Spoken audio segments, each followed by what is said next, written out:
بسم اللہ الحمد للہ والصلاة والسلام علی رسول اللہ رب اشرح لی صدری ویسر لی امری واحلل عقدۃ من لسانی یفقہوا قولی۔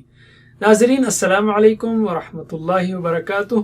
سیرت النبی صلی اللہ علیہ وسلم انگلیوں پر اہم واقعات کو یاد رکھیے آسان طریقے سے 5 منٹ سیریز میں۔ سبق نمبر 23، 8واں ہجری سال مدنی زندگی کا۔ بایاں ہاتھ استعمال کیجیے۔ اس سال کے 3 حصے ہیں: غزوہ مؤتہ، فتح مکہ، غزوہ حنین و طائف۔ پہلا حصہ ہے غزوہ مؤتہ۔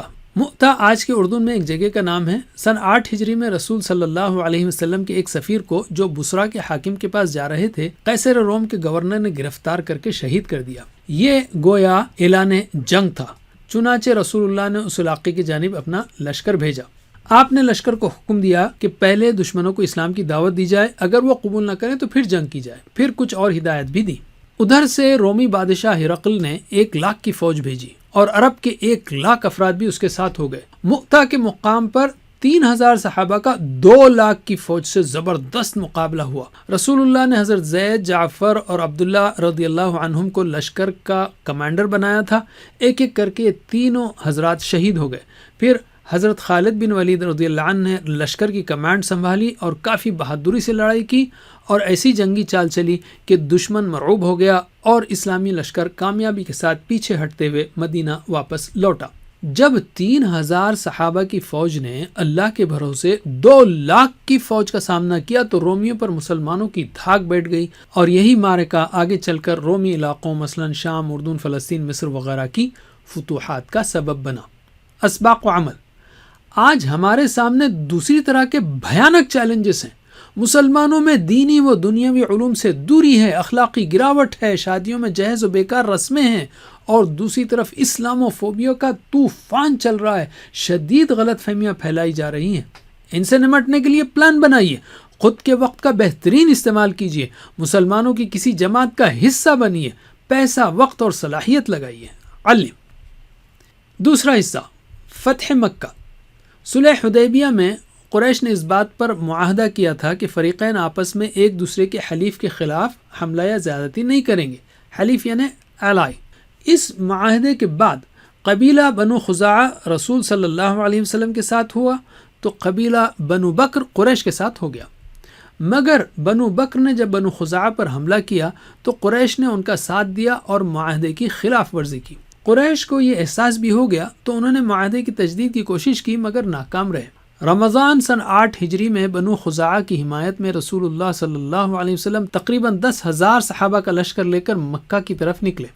اتنے بڑے لشکر کے قائد ہوتے ہوئے بھی آپ صلی اللہ علیہ وسلم نہایت عاجزانہ انداز میں اللہ کا ذکر، تسبیح، شکر کرتے ہوئے مکہ میں داخل ہوئے۔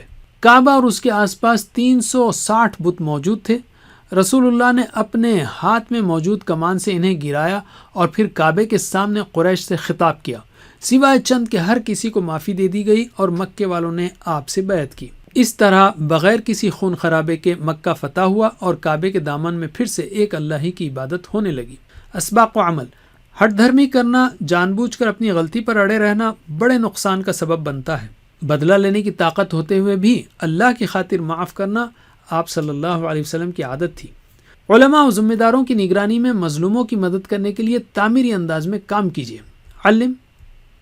تیسرا حصہ، غزوہ حنین و طائف۔ غزوہ حنین۔ حنین مکے سے تقریباً 30 کلومیٹر دور ایک جگہ کا نام ہے۔ فتح مکہ کے بعد بھی بعض ہٹ دھرم قبیلے مثلا حوازن، ثقیف وغیرہ نے مسلمانوں پر حملہ کرنا طے کیا۔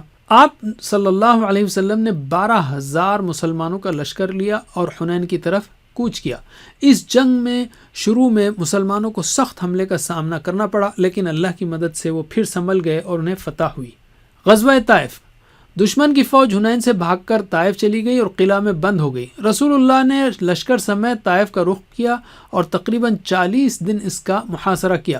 کئی کوششوں کے باوجود جب قلعہ فتح نہ ہو سکا تو آپ نے محاصرہ ختم کروا دیا اور مدینہ لوٹ گئے۔ اسباق و عمل۔ کبھی بھی اپنی تعداد یا اسباب پر فخر نہ کریں بلکہ اللہ کی مدد پر نگاہ ہو۔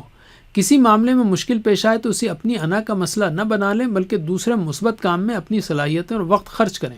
علم۔ اب لیتے ہیں ہم قرآن کو۔ دوسرے دور یعنی 6 سے 8 ہجری میں 7 سورتیں نازل ہوئیں، 2 پاروں کے برابر، 6 اور 26 کو یاد رکھیے، اور 8 ہجری میں ممتحنہ و تحریم نازل ہوئی۔ ان صورتوں کو سمجھ کر پڑھیے تاکہ تلاوت بھی جاندار ہو اور زیادہ سے زیادہ فائدہ ہو۔ علم حدیث، روزانہ کم از کم 2 منٹ تو صحیح حدیث پڑھیے تاکہ ایمان میں اضافہ ہو اور عمل میں درستگی پیدا ہو۔ آج ہم نے سیرت کے 8ویں ہجری سال کے 3 اہم موضوعات سیکھے۔ بائیں ہاتھ کی تیسری انگلی پر ان کی مشق کیجیے۔ غزوہ مؤتہ، فتح مکہ، غزوہ حنین و طائف، یا مختصراً مؤتہ، مکہ، حنین۔ وجزاکم اللہ خیر۔ کوئز کرنا مت بھولیے۔ والسلام علیکم ورحمۃ اللہ۔